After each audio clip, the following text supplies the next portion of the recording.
Welcome to our channel. Today we how to log into Freddie Mac for mortgage data and investment insights, complete guide step by step clearly. To log into Freddie Mac for mortgage data and investment insights, start by opening your web browser.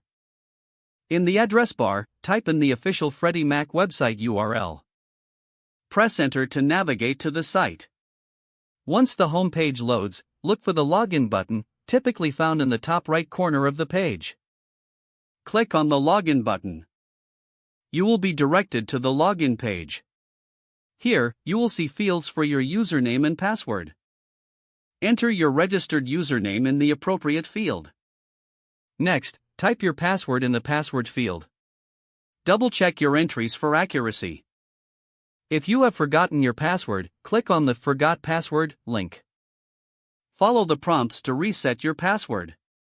Once your username and password are entered correctly, click the Submit or Login button. Wait for the system to authenticate your credentials. If your login is successful, you will be taken to your dashboard.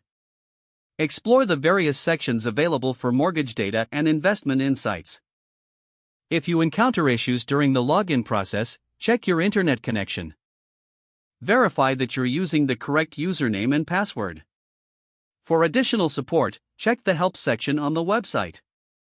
This guide should help you navigate the login process effectively. If the page does not load, refresh the browser or try again in a private or incognito window. Make sure you are using the correct email address, then retype it carefully to avoid small typos. If your password is not accepted, use the reset option and create a new strong password you can remember. Check your spam folder for verification or security emails, then complete any requested confirmation steps. Enable two-factor authentication if available to improve account security and reduce unauthorized access risk. After signing in, review your profile details so your contact information and settings are accurate and current. If you see an error message, note it down and try again after restarting your device and internet connection. Log out when you finish, especially on shared devices, to keep your account and payment information secure.